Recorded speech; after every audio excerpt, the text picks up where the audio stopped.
Hi everybody, Ruben van Roon Drum Channel with another video about Steve Gadd, and today we have a very special topic, but first please like and subscribe, you know what to do. Okay, the topic of today is the 10-inch Tom.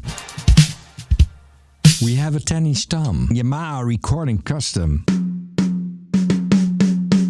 The history about this amazing Tom. Okay, first I would play you some.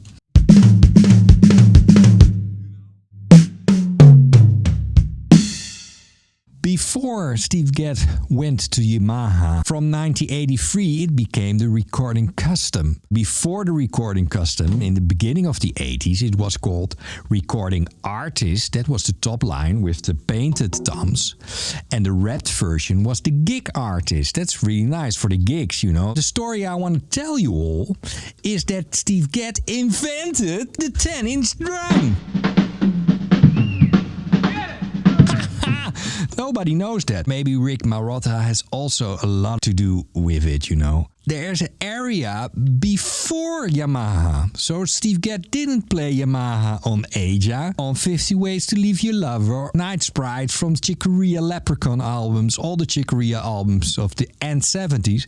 He started playing Yamaha end 70s, the first years of the 80s. Then there was the switch to Yamaha. Before that he had a very special drum set. And I was always interested in what is that drum set. I searched the internet and everything, and what did I find out? It was a Pearl Fiberglass. Fiberglass acryl kind of kunststof. That's in Dutch, kunststof. It's from Pearl.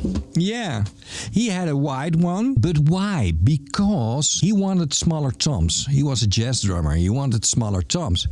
And the thing is, all the drum set in the 70s had just one basic setup. 12, 13, 16, 22. Where were the smaller toms? The smaller toms were concert toms, the classical concert tom thing. There you had 6-inch, 8-inch, 10-inch, 12-inch, 13, 14, 15, 16, 18. Concert toms is just one head. And he didn't like the one-headed drums. It was popular in that time. He wanted to have more tuning ability. What did they do? And Rick Marotta, I think, started with that. They made it double-headed again. So this was original a concert tom, so with one head. They made a bottom head on it also, so you can tune it a little bit more. But the problem with the 10-inch tom in the time was it was not 8-inch deep, it was 6.5 deep. So that's not so deep. So you have problems when you want to put two lugs in it. You cannot do that.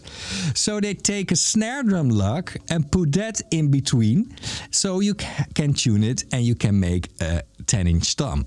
So this is my remake of the 10-inch tom Steve Gadd invented in the 70s. And I don't know if Rick Marotta also had a 10-inch tom, but he did the same thing with a Gretsch drum set. And Steve Gadd uses the fiberglass acryl, you know, it was the same as Vistalite. In the time it was really popular to use the kunststof. So on this solo, you hear he uses this tom, this drum. And on this song, he uses this song. I bought this tom for, I think, for 50 euros. I have a complete drum set remake, but it's in the studio where I record my James Taylor project right now. And what's also important of that sound is the drum head. And there weren't pinstripes yet. The most dry sound you could use were that blue Evans hydraulic drum head. It was the only fat. They want to have fat, dry sound. Combination with Yamaha or this drum with this kind of head. But now we're gonna compare them. So I used the famous pinstripe head, what came later, and Gadd also went to pinstripe from 83, around 82, 83. There he changed his hydraulic set to the pinstripes. So on the One Trick Pony film, you know, from Paul Simon,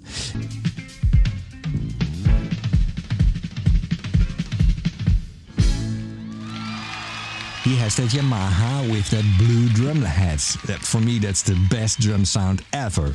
Is there a big difference in sound? So this Tom, I bought the whole drum set of concert toms, I think, for 150 euros or something. So this Tom is very cheap. This Tom is nowadays very expensive. Very expensive. Actually, this one is for sale. How does it sound? Pinstripe above, ambassador clear. Here it's the coated. It's a GI1 coated actually.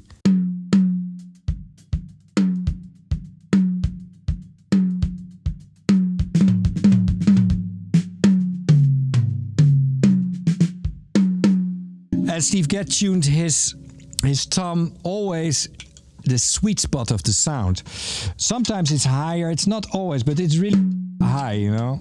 And what's the sweet spot of the sound? That he really sings the most.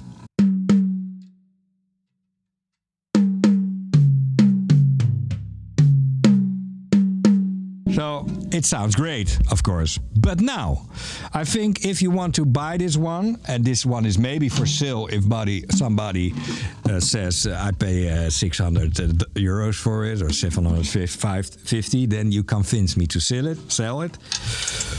Okay, so that's around 500 euros. You know, it's what you want to give because they're so rare, you know. This one, now we have the Fyberglass, so the whole set was 125. I had 4 toms and that bass drum of 125 euros. Cheap, cheap, cheap, cheap. Is there a difference? Let's see. Steve Gadd stick, very important. Geddeman's book, all the Steve Gadd thing, very important. Maybe the sound is a little bit shorter because the tom is shorter.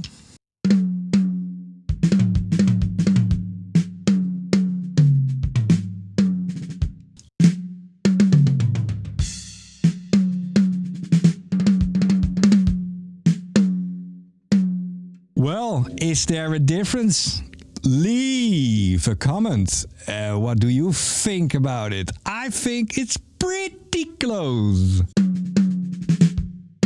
So this is nice to know, the history about the 10-inch tom. Did Steve Gadd invented the 10-inch tom? Well, I don't know if he really invented it, but he had a big part in it, I think. Please like and subscribe, share it, and I hope I see you next time.